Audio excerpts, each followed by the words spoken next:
Throughout the years, the idea of sustainability has changed, and the metrics by which we measure how sustainable we are have shifted. So where are we on the sustainability timeline? And what should we be focusing on to become more sustainable in the businesses and lives we lead? To answer those questions is science journalist Wade Roush and Patrick Flynn, the Vice President of Sustainability at Salesforce.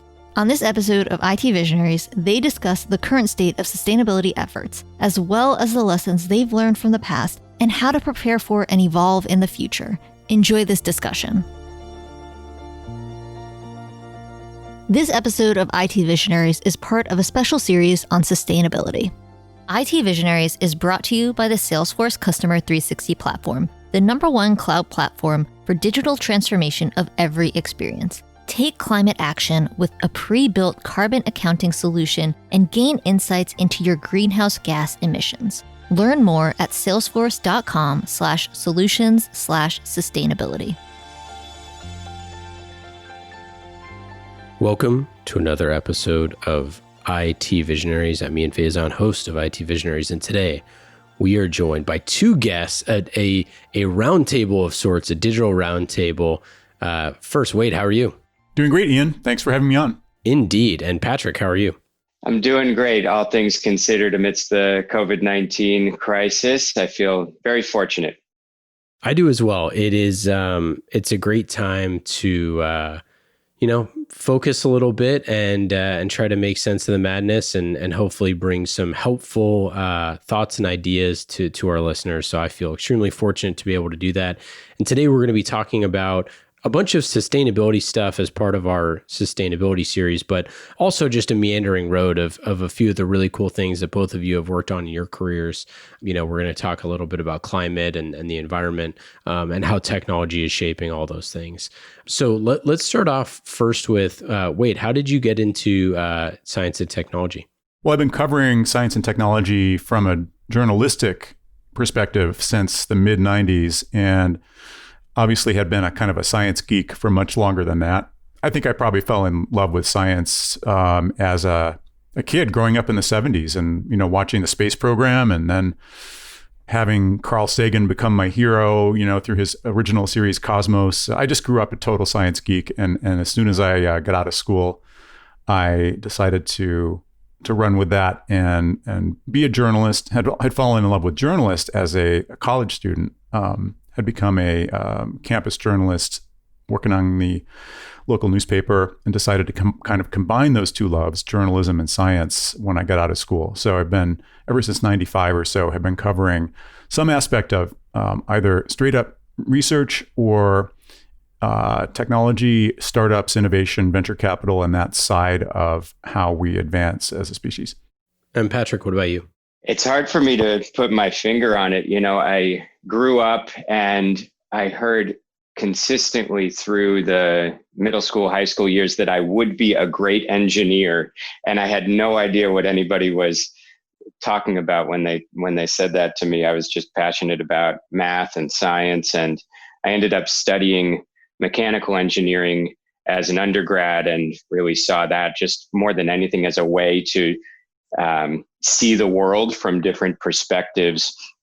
And then it really sunk in, and especially the environmental angle really got galvanized in my first job out of school doing high-rise building engineering, HVAC engineering, and seeing what a huge role and responsibility an engineer had to design for the benefit of society and to see things from a longer term perspective. And that really got me hooked and set me on a journey where I had decided at that very time to dedicate my entire career to helping the environment.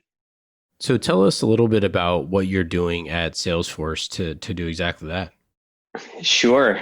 So I lead sustainability at Salesforce, and Salesforce, I'm sure the audience and you are quite familiar. We're a company driven by our values, and we think about stakeholders. And to me, I think the stakeholder of the planet, the environment writ large, is something me and my team think about all day, every day.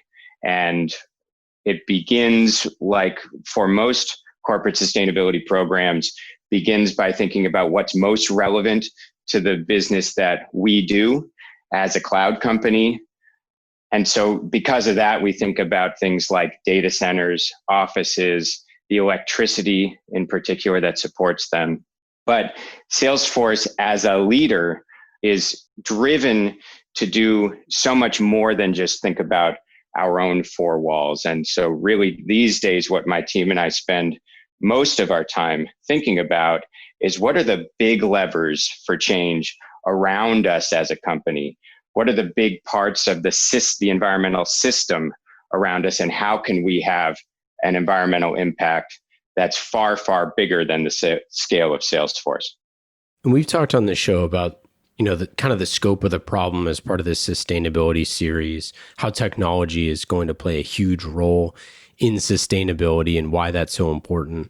But looking at the scale of the problem, we clearly know that, just gals and guys on the ground kind of doing the work is only part of it. We have to really understand from a technological perspective, like what is the scope of the problem? How can we look at this? I'm curious, Wade, in your work, you've written about a bunch of different sustainability topics, everything from plastic to low carbon to climate change and beyond. What do you think the scope of the problem is right now? Well, the word sustainability and the concept of sustainability has, frankly, it's been around since the 60s and 70s. And when people started using the term, I don't think they had a climate change framework in mind, because while we knew about the greenhouse effect, it wasn't an acute and obvious problem quite yet.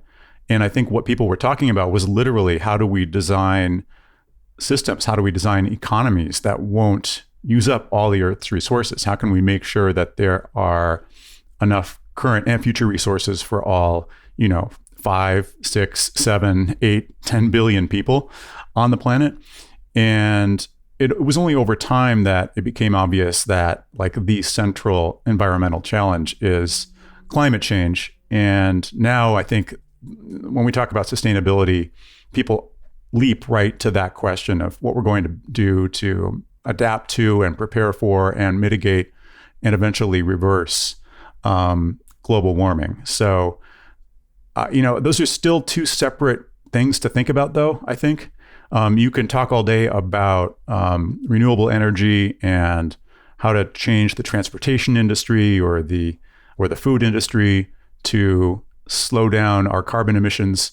But in the big picture, you still have to think about whether we have an economy that's built to be sustainable for the long term, not just in terms of how much carbon we're putting out, but how we distribute goods across the developed world and the developing world.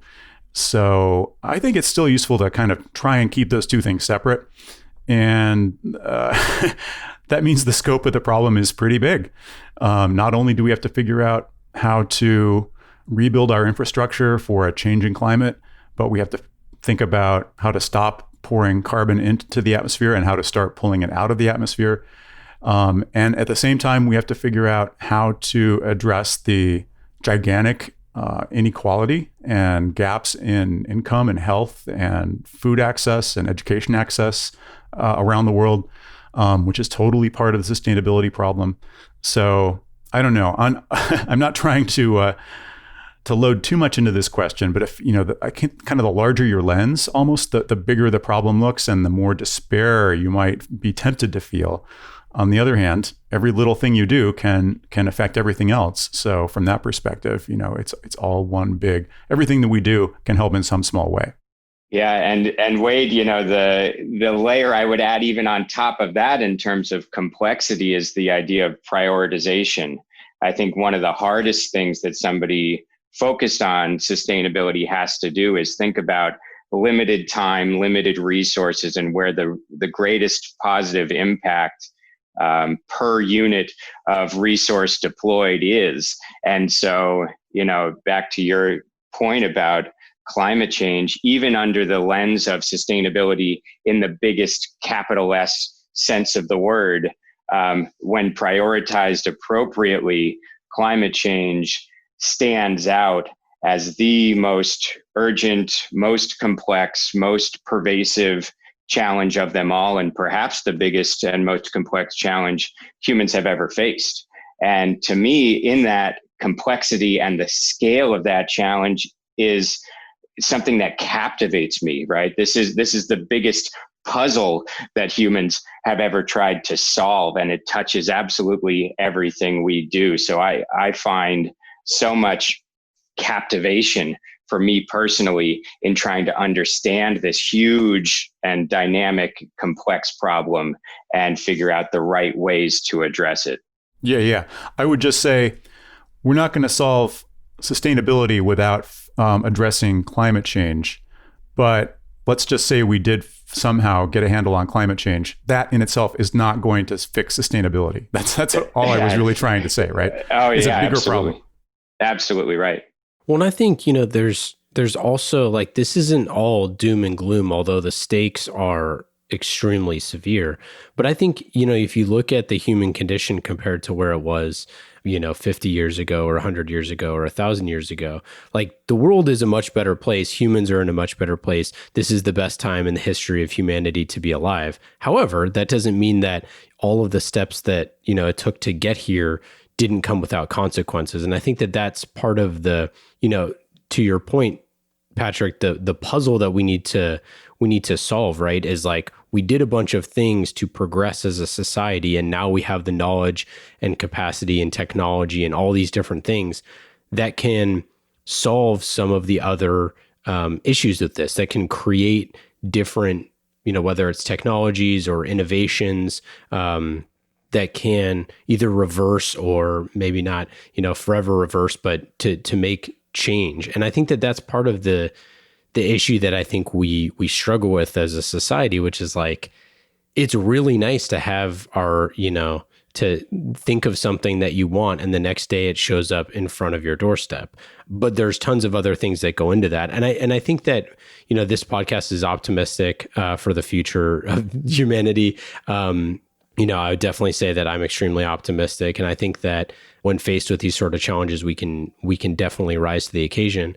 But that doesn't mean that it's not going to be a ton of work. And like, you look at any achievement in humanity and like, yeah, it's a ton of work. Like, it's not going to be easy to do these sort of things. But I think that the thing that we have now, the superpowers that we have now, are things like exponential technologies that we didn't have that stuff 100 years ago. And then you look at certain industries, and like building a house hasn't really changed in 100 years. So it's this kind of like dichotomy of how do you leverage things that we didn't used to have to change the way that business processes are done, to do all those things. But at the same time, you also have to say, like, Patrick, like you were saying, the biggest problem that we have to solve climate change first, because if we don't do that, then we're all doomed anyways.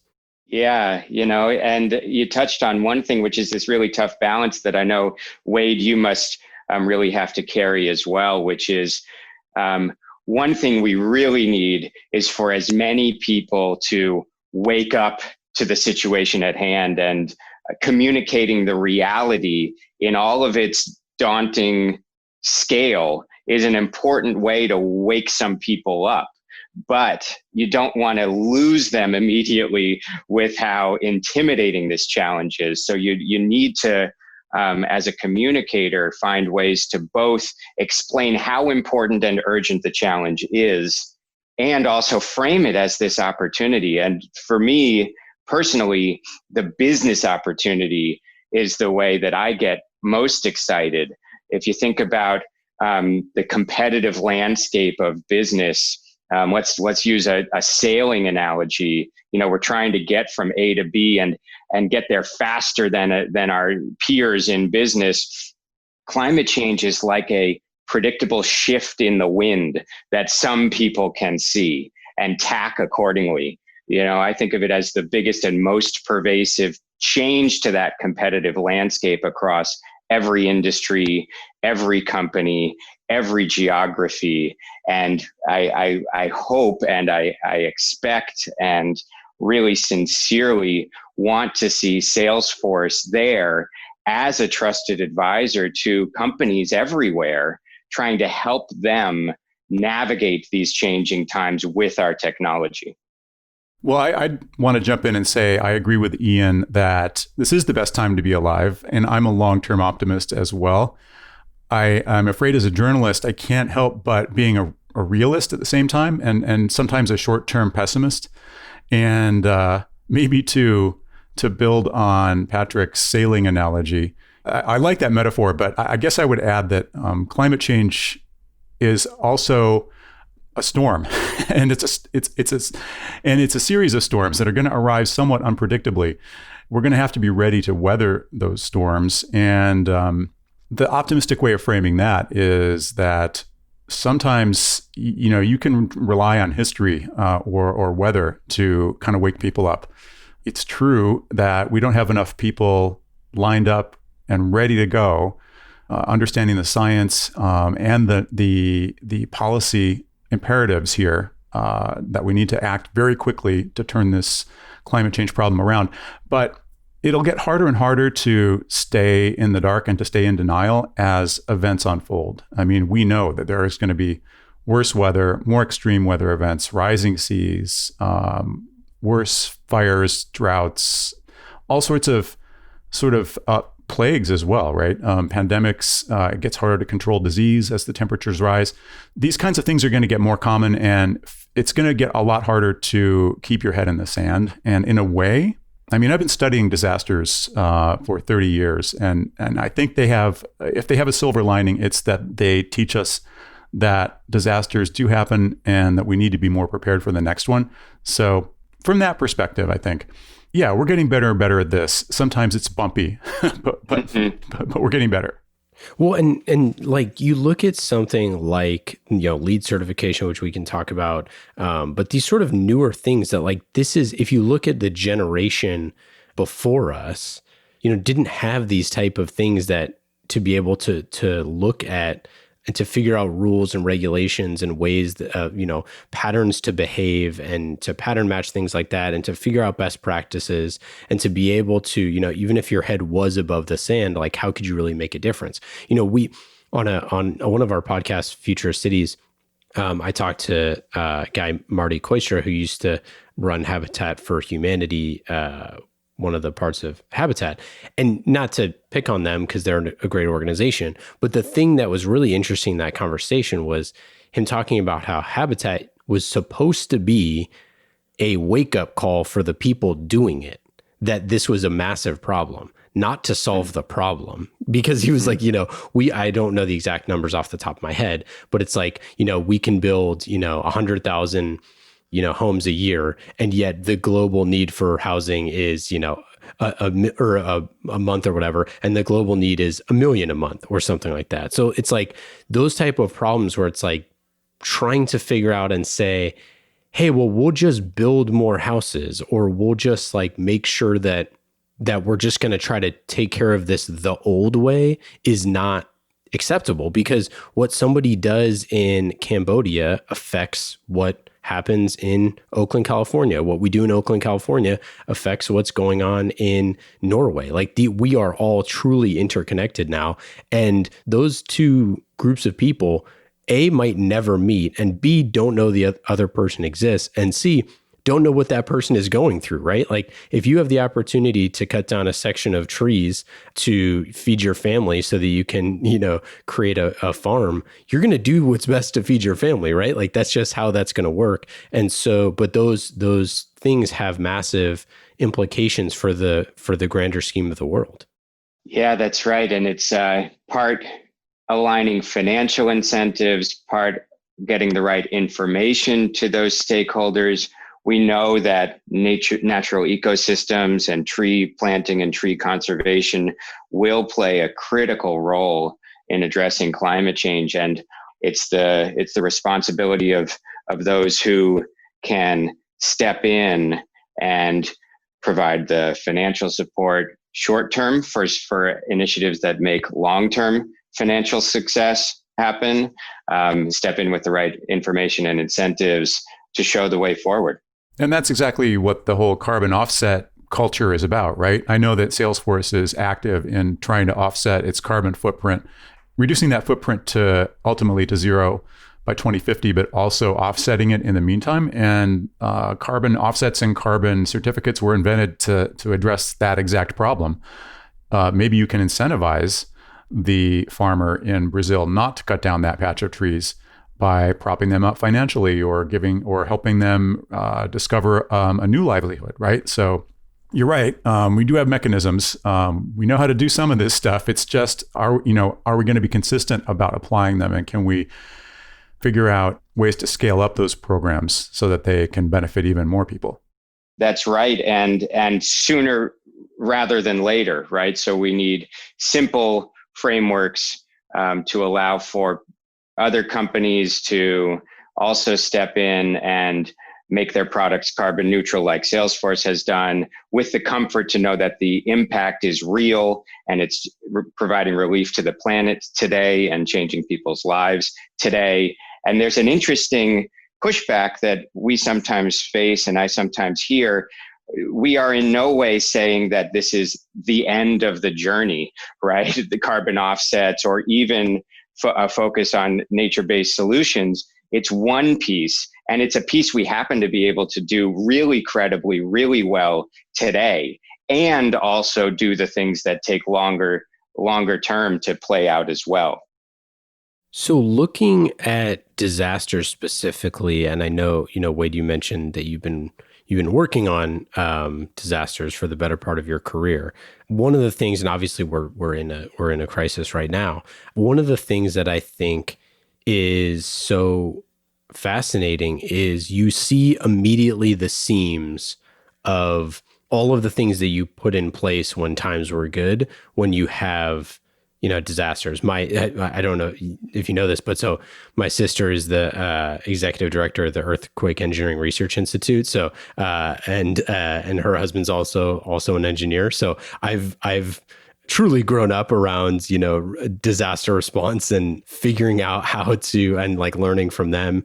So what's funny is, my sister's the one who puts rubber bands over all the cabinets in the kitchen because she knows that an earthquake is coming, because we live pretty much on the San Andreas Fault here in Oakland.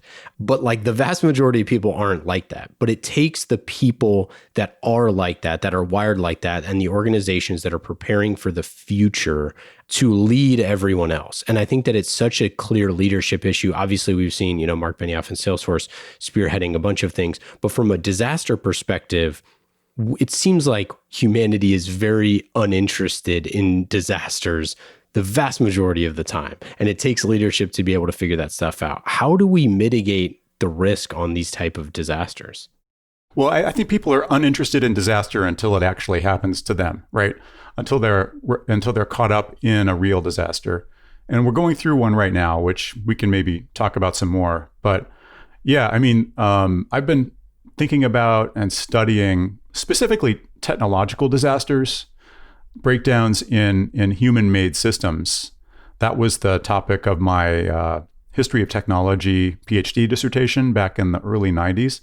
And I looked at things like the nuclear disasters at 3 Mile Island and Chernobyl, the chemical plant disaster in Bhopal, India in 1983, the giant blackouts that affected the Northeast in the US here in the 60s and 70s. Those kinds of disasters have an interesting effect, which is they provoke massive media coverage. And because they affect so many people, the folks who are on the receiving end of those events basically wake up overnight, have no choice but to, figure out what they need to do to protect themselves and learn a lot about those systems and how they work. And that is, to me, the silver lining effect in any disaster, whether it's a natural disaster or a human-made disaster or technological disaster. And I think we're seeing that play out right now. We should know how to deal with a pandemic. We've been through enough of them, but we're relearning some of the principles of pandemic response and pandemic preparedness. And we're absolutely seeing the importance of leadership and the effects of a lack of leadership.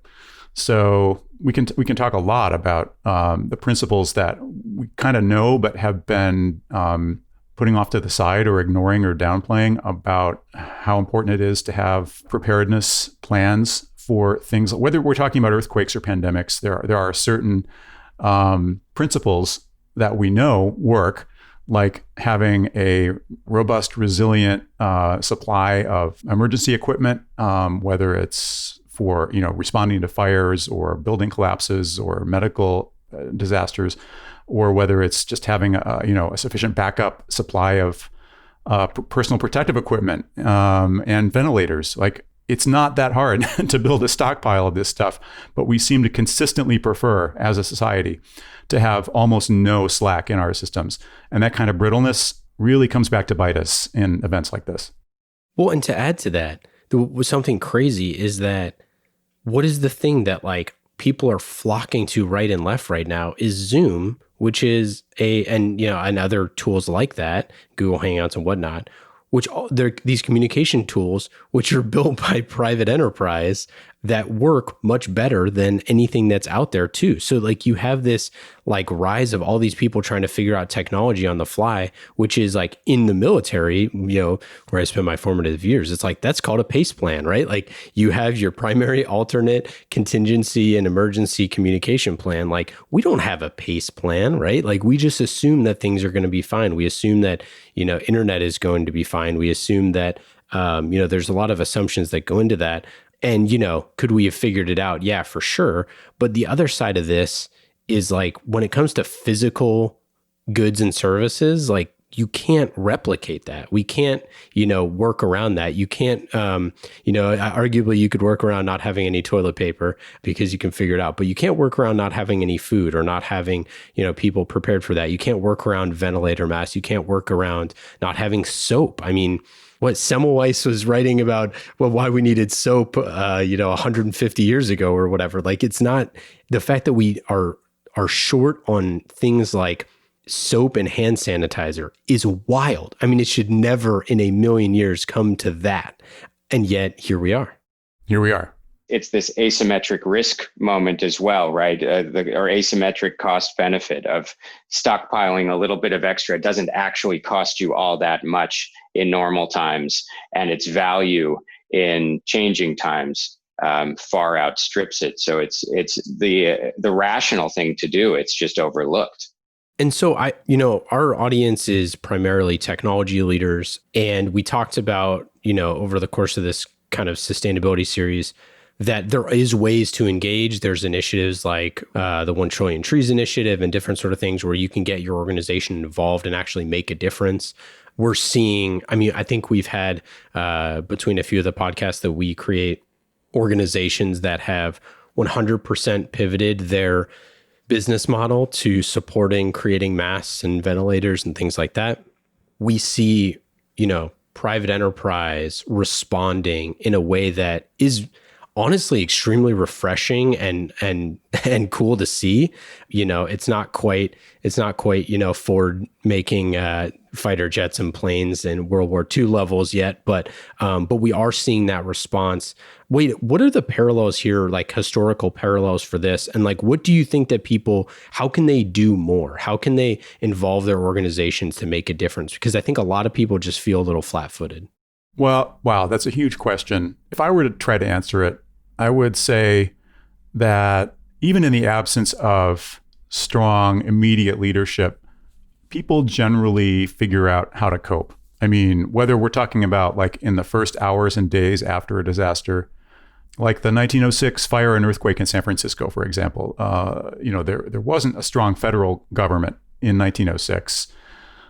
We hadn't been through the crises of the 20th century yet, but people in San Francisco got it together to, protect each other, to put out the fires, to build encampments, to make sure that there was enough food to go around, that there were like soup kitchens that basically sprang overnight to make sure that everyone had something to eat in the wake of that disaster. And Rebecca Solnit's book about this is kind of amazing. It's called A Paradise Built in Hell. And it's a really interesting look at how people show their resiliency and their goodwill and their humanity, really, in perhaps more after a disaster than in any other situation, which is awesome. It gets harder to solve problems of when you kind of zoom out a little bit and look at the systematic challenges that disasters highlight. So you can't solve every problem with the soup kitchen. Some things do require federal leadership. I agree, Ian. It's kind of amazing what's happening at the enterprise level right now in areas like folks improvising 3D printed face masks or figuring out new ways to engineer ventilators. A lot of that is happening from the ground up in a very sort of crowdsourced way without a ton of leadership or support at the government level. And it's amazing. And I think, you would have seen that kind of ground up leadership or effort even in World War I or World War II, had there not been a strong federal response. But that only goes so far. And I think at some point, you got to have a top-down leadership as well to make sure that those folks are finding out about each other, to make sure that there are supply chains to support them, to make sure that there's a way to get the stuff they're building to the people who need it. Those kinds of much grander, broader problems can only be solved on a systematic basis. And, without getting too political about it, I think there's been an argument going on for a long time that government is basically inept and that we can't trust it to do anything. And as a result, we have lost trust in government. It's a clear one-to-one relationship here. So faith in government is at a low level. And I think we're about to rediscover what we can do if we all start rowing in the same direction. We're going to rediscover our competence as individuals and as a society. And we really have no choice. I mean, we're facing a moment where we either are going to resign ourselves to just ongoing economic catastrophe, or we're going to get our act together and figure out how to manage our way through a pandemic together. And it's going to take leadership. And I'm hoping that folks will wake up at all levels. Yeah, it's interesting. You on the topic of competence and especially core competency. Maybe I'll draw a link from the COVID-19 response and Salesforce over to climate action again. In a highly acute crisis, the right thing to do is whatever you can to help. Right, like Salesforce focusing on its employees and the service providers directly around us. And then you enter a next phase where it's the right thing to do is really to think about what you do best. In this case, it's re-engaging with our customers in this time and helping them and understanding their pain points however we can. If I pivot that over to the climate crisis, there's a lesson there as well in terms of everybody should be hopefully ready to do what they can at the individual level, changing lifestyle, changing behavior. But what we really need is every individual, every company, every organization reflecting on what they do best and bringing that to bear for this epic adventure ahead. Whether that is thinking about food production or technology in the hands of customers, or thinking about transformation of the transportation sector, thinking about superpowers and leveraging those to have the best possible benefit. Yeah, I completely agree. And I think that, when you look at a company like a Salesforce that creates a technology that in and of itself, is not going to put scrap of food on somebody's plate, right? Like that's kind of the misconception is like, well, how can a technology company have such a huge impact? And it's like, because the network and the customers and all the people that you have is super critical. But the other piece is like the interconnected levels of technologies. That's like a drone company in and of itself can't stop forest fires. But the way that drones can find and track forest fires and share that data with, governmental organizations and vice versa can have, a huge impact. And then you take kind of the next level of that. We interviewed someone from the city of Detroit that they leveraged, drone technology to essentially inspect. They had, I think it was like 6,000 homes that had been abandoned, and they didn't know if people were living there. They didn't know like the state of like, what people were going through. And this was just, regular Detroit. This was not, a particular environmental crisis or anything like that. And so they leveraged drones to like go in and explore those homes in a way that they, going door to door, they couldn't have done. And so, you look at the interconnected levels of technologies and how you can really have a difference. And it has huge effects. Like the combinations of like physical and digital technologies going forward is going to have a huge force multiplier, as we call it in the military. Like those sort of things can have a massive impact as they all get interconnected. But if we rely on, each company just doing, a singular thing and not hooking in with what other folks are doing, you might not have that same sort of, network effects. And then one other thing, you mentioned the 1906 earthquake. There is a butterfly effect to these sort of things, because when that fire hit in 1906, a man by the name of Ivor Iverson took his young wife, fled San Francisco, and settled down in Oakland, California. And, 100 years later, his great grandson is hosting a podcast talking about that earthquake. So, there is that level of optimism that as things like that happen and as crises like that happen, the world will continue to evolve and go on, and we can have an impact beyond what's just happening in that moment. Yeah, well, it brings back to mind the concept that both of you raised about, a crisis really changes you and wakes you up if it affects you. And there is something, there's nothing but tragedy in the COVID-19 pandemic. But if I trace it to some hopeful elements, especially as we get into the recovery phase, is whether it has affected you personally in terms of the loss of a friend or a loved one, it has affected you in terms of how this is a completely global change in the way we are working, the way we are all understanding how resilient we are and how quickly we can get used to a new normal, and how important it is to look at the science. And I think this is the biggest silver lining to me coming out of it for climate. We are all getting a crash course in looking at the data and trying to peer weeks into the future and act today as we would want to if we were standing in that future state and had a time machine to go backwards. And that's exactly what one does in the field of sustainability. When looking at the climate crisis, thinking about the bold action that's needed today, that makes perfect sense if you're standing in 2050 and looking back on what you wish you had done in 2020. So I'm really hopeful that this is a global crash course in thinking about interconnected systems and using science to look into the future and act today based on that picture of the future that you see. Yeah. And if I could add one thing to that, I completely agree with your point about the importance of science and how this is a teachable moment around the science of pandemics. And if we can get a little better at just paying attention to science in general, that'll help us with climate change. But there's something else going on here too, which I think is we're getting a live demonstration of how, in fact, it is not impossible to make very big, very bold, very momentous changes almost overnight. I mean, in order to stop the spread of this pandemic, we have voluntarily, globally, basically turned off the whole economy, or 90% of it, right?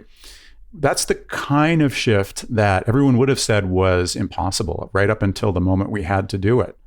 And now that we know we can do it, I mean, it's probably unsustainably expensive because we're going to have to wind up, financing this somehow through government debt. But so it's not the kind of thing we can afford to do every month or every year or even every decade. But it is a demonstration, I think, that say you decided that you wanted to cut carbon emissions 15 or 20 or 50% like in a year.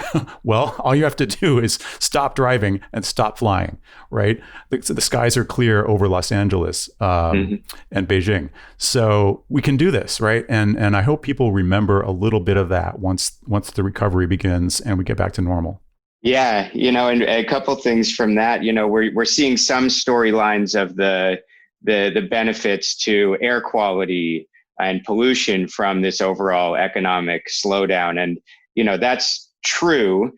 And also it's a clear demonstration of those rifts that you were talking about earlier, Ian. The fact that a healthy environment and a healthy economy are at odds with one another is in our current system is front and center for us right now. We're still going in the wrong direction. Day by day, we're still putting more pollutants into the atmosphere. We still need to turn this car around. We're just driving maybe a little slower right now, but it's easier to turn the car around when you're driving more slowly. So and that's where incrementalism can't be the answer. And that's like part of the thing with this, which is, if anything else, this pandemic showed me that I wish I traveled more, that I wish I saw more of the world, that I wish I could meet more people, more humans, have more interactions. So I think that we need to figure out solutions that allow people to travel more, to spend more time in non-digital experiences, to do things and to connect the world physically in more ways than ever before. And you can't do that with incrementalism. You have to follow the behavior that, like, humans are going to want to see each other more than ever. They're going to want to be out in the world more than ever after something like this. Travel and all those sort of things should be the new normal. So we need to figure out exponential technologies that can do those sort of things. And I think that, to put a point on, what you were saying, Wade, is like, people just don't realize that historically, the levels at which things happened in the past, it was like, we built the Golden Gate Bridge during the Depression. Like, we built the Empire State Building under budget and early. Like these sort of things like that were happening in the past that happened. Like, we were doing things as a society, 100 years ago that we can't do right now, which is crazy. So I think that there's just a little bit of like dreaming and optimism, and like everybody just kind of saying collectively, well, like, that's not possible, or we can't do that, or, you can't deliver something like that.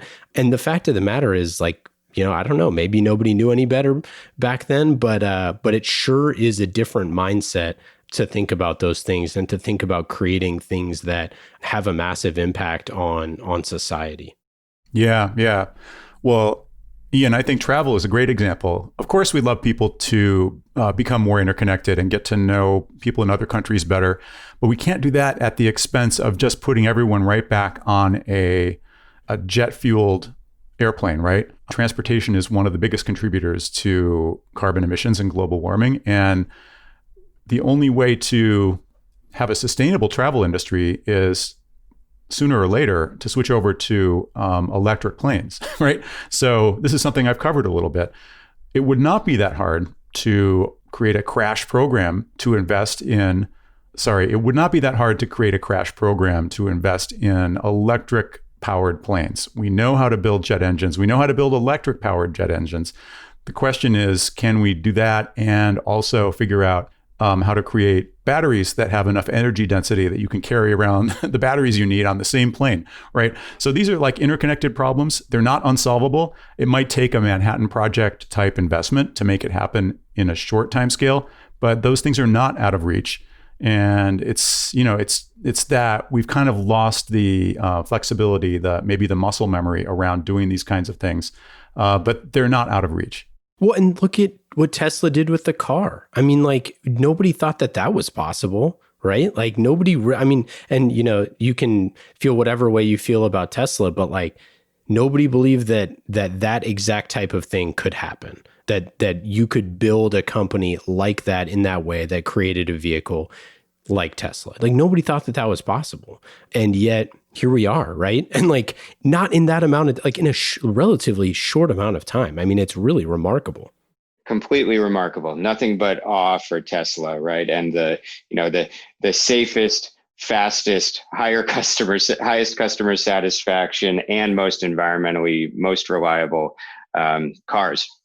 Incredible. But on the topic of transportation and travel, I do think connecting digitally and our familiarity with doing that and our understanding of just how productive we can be without physically traveling to be face to face with somebody. It is something we are learning through this process. And as much as I agree that we will see some rebounds from this into the recovery and maybe an appreciation for travel when we do get to do it, I think we will also see a more pragmatic view of the need for travel, certainly in the business context, and whether it's really vitally necessary to be face-to-face for a meeting for a day just to hop back on a plane and head back to where you live.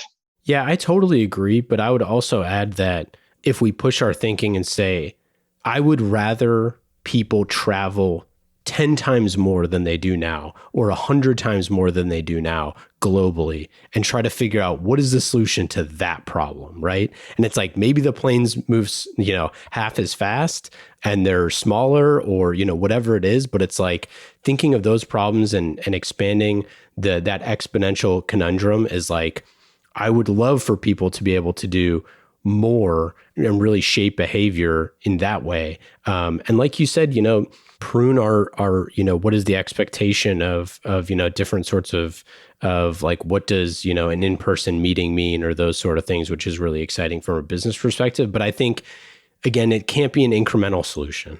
Right. It has to be an exponential solution. Like, we can't think in terms of like getting things better by +1. Like, it needs to be +1,000. Right. If you're stuck on a problem, make it bigger adage, right? Yeah, exactly. Sometimes you got to sort of aim bigger to have the breakthrough that you need. But, I'm totally with you guys. Yeah. I have a column in Scientific American, and the most recent issue, the column I wrote for the most recent issue, was about what's called tough tech, or sometimes deep tech. It's this whole notion that there are certain technologies that are kind of radioactive to the investment world because they're just seen as too incremental, too challenging, too expensive. Fusion, right? Fusion energy would be the classic example of a problem that if you're a venture capitalist, the fastest way to like shovel your fortune down the drain would be to invest in fusion, seemingly, right? But there are actually venture firms, including one right here in Cambridge called The Engine, that are investing in these sort of moonshot enterprises, including a startup called Commonwealth Fusion that's working on magnets for smaller fusion reactors. And that's the kind of long shot investment for a huge payoff that's not incremental that I wish we could see more of. Unfortunately, I don't think that there are all that many firms out there investing with that kind of vision and daring. But there are a few, and this field of tough tech is one that I think investors are interested in. I hope they don't feel too burned. I hope they don't feel too depleted after the current crisis to continue with that kind of daring investment. But there are investors pointing the way. Well, that's a great piece to end on here, because I think I'm excited to see what's next for technology and what people are building to try to solve some of these massive problems. Gents, any final thoughts? Thanks so much for joining the show. We really appreciate it. No, it was a wonderful discussion. Really, really fun to hang out with you guys. Yeah, the feeling's mutual. Thanks, Wade. Thanks, Ian. Great to be with you both. Yeah, talk soon. IT Visionaries is brought to you by the Salesforce Customer 360 platform, the #1 cloud platform for digital transformation of every experience. Take climate action with a pre-built carbon accounting solution and gain insights into your greenhouse gas emissions. Learn more at salesforce.com/solutions/sustainability.